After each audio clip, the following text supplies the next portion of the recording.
Hi everybody, this is Dane Hansen at Jungie Cedar Rapids, Lincoln Volvo Mazda. So I'm doing a couple of videos on this XC90 Recharge that I'm sat in. Super nice car, by the way. Seats designed by an orthopedic surgeon. Super comfy, one of the safest cars on the road. Love to talk about that a little bit more in the future. But I wanted to do a deep dive into this Google-based infotainment.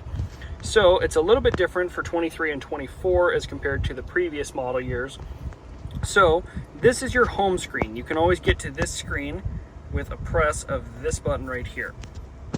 So you'll notice a couple of tiles up here, easy things, maps. This is Google Maps because it's a Google-based system, especially my camera focuses. You'll notice looks just like any other Google map you've used. Does have this little lightning icon that'll take you to charge stations. Makes it pretty easy. And you can use voice commands. So hey Google, take me to a restaurant. There are a few choices. Pick the one you want.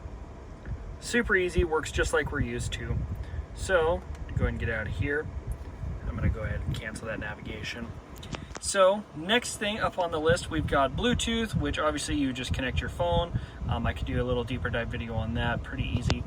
Apple CarPlay, so something kind of unique with this system, because it's Google based, there isn't actually Apple CarPlay. You would pair your phone to Bluetooth and then, or Android Auto, I apologize, not Apple CarPlay. Pair your phone to Bluetooth and then most of everything will pop up, but it's effectively on Android Auto all the time with a couple Volvo things added in. Apple CarPlay is wired. So if you want to access Apple CarPlay, you're going to come over here to your center console, push the button and open it, and you'll see two USB-C chargers here. You want the one with the white outline. That'll be the primary one that'll connect you for Apple CarPlay. There is a little channel underneath here to run a wire out of. That's how that works. Car status is a little bit interesting. So if I tap that, it'll come up. It doesn't actually show you all the pressures, just in order to save battery on the tire sensors, which can be somewhat expensive to replace. Makes them last a little bit longer. So once the pressure drops below what the stored pressure is, it'll indicate which tire needs attention, and you can just add air to that tire, make sure they're all aired up correctly, and then you push this store pressure button and it saves that as your new baseline. Over here you're going to see this oil button. So if I tap oil, so this is your actual dipstick. So you can see this is like your overfull, this is your underfull, and this is your acceptable range, basically. A little bit cool, a little bit interesting, as opposed to the physical dipstick you had to pull from underneath the hood. Backing up here, we're going to hit this home button and come back. One other thing I like to show, Volvo is doing over-the-air updates now. So in order to access those, you pull this little blue tab up here. Oh. A little bit finicky, like any technology can be, especially if you aren't paying attention to what you're doing and keep hitting the same button. Pull down like that, so you can see Google Assistant is updating and we're on a default owner because this is a new car. But if there was an over-the-air update, it would show up on here. You can download it while you're driving, and then eventually it'll ask you to schedule the install. It takes up to 90 minutes and it's not interruptible. The car is not drivable while it's updating. So that's something you want to schedule for like when you are asleep, or know you're not going to need the car. If you don't do the update right away, that's fine. But if you miss 3, then you're going to have to come see a Volvo dealer like us at Jungie of Hiawatha in Cedar Rapids here, and have us manually update the car for you. Next thing I want to talk about is this little black bar down here on the bottom. So these are your functions you're going to use the most. So this is your app view. Press that. Press it one more time. Brings you to kind of all of your apps. Play Store, you can download Spotify, those sorts of things, Sirius XM. Pretty easy, not really too much to go through there. Next to the little app button, we have a camera. So this is your normal view that comes up whenever you go into reverse. You'll notice those options fade away. So if I tap on the screen, it brings it back up, tap the 360, and now I have a 360 view. If I wanted to zoom in out, say the front, I could do it there, go back, or zoom in on one of the sides over here. A little bit different view, but pretty handy, makes it easy to get into parking spaces, all those kinds of things. Another big one I like to talk about, this is to turn your park assist sensors on and off. This one right here. This rear auto brake, oh, come on camera, focus. this rear auto brake that comes up. This feature is a little bit interesting. So what'll happen is your car will detect things as you get closer, and it'll beep at you and alert like a lot of vehicles do. However, with Volvo, if it gets close enough or detects you're about to back into something, it will apply the brakes to all four wheels and stop you immediately. I had this happen to me once. I was backing up the front of our building over there. We had some snow drifts, and the car locked up all four tires, and I would say woke me right up. I would say got my attention. So something to be aware of. Moving on, next to the camera buttons, we have our heated seats. Oop, I pushed a button. We have our seat controls. So you can see ventilated seats is blue, heated seats is red. One thing to keep in mind, you can actually turn them on concurrently. That's not something you're going to want to do, so just be careful that you don't do that. Heated steering wheel up top has a high, medium, low. One thing I do like about the Volvo heated steering wheel is it gets hot.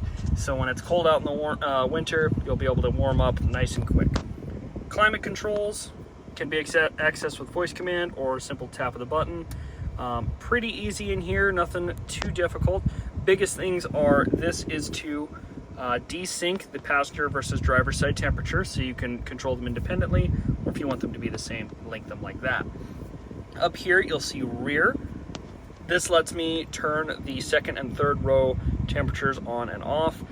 You can lock them or make them sync to the driver. Up here for parking, you can start preconditioning when you're using one of those chargers like those ones over there, and the car will be preheated or pre-cooled when you get in, which is pretty cool. Air purification is basically like an upgraded cabin air filter.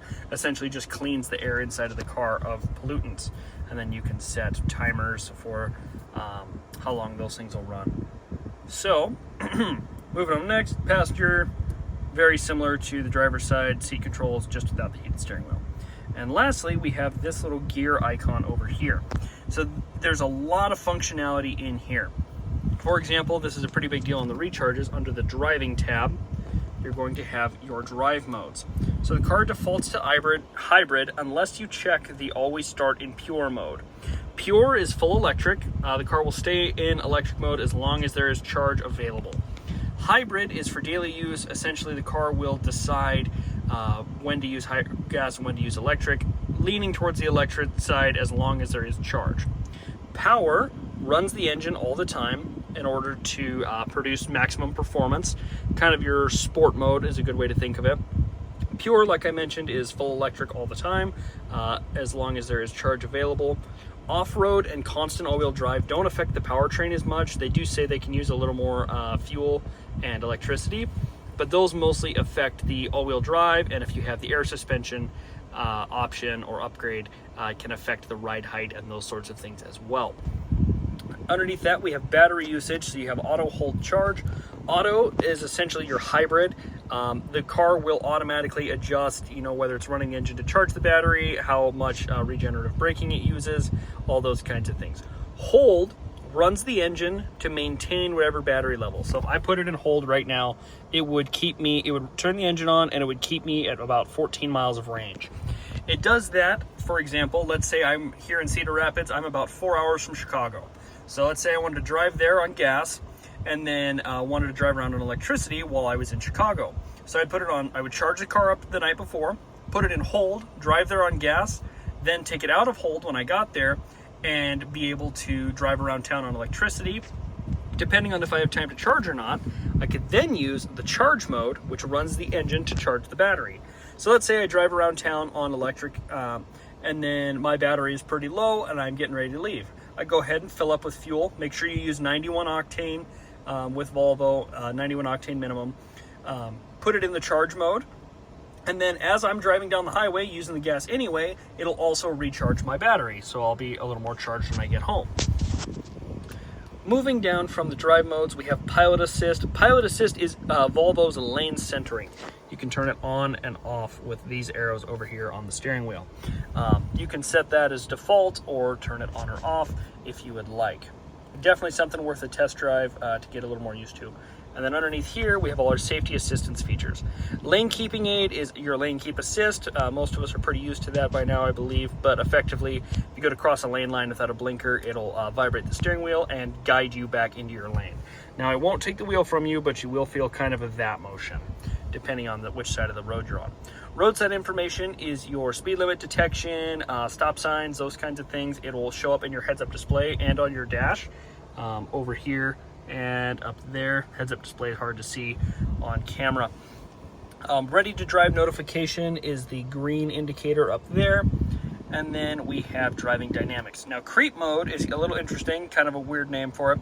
Basically, if you turn it off, then the car is in one pedal driving, which means when you take your foot off the gas pedal, it will use the electric motor through regenerative braking to slow the car down pretty quickly. So what happens if you're not used to it is you'll be pulling up to a stop sign or a stop and take your foot off the accelerator to slow down, and it'll stop you a ways back from where you mean to.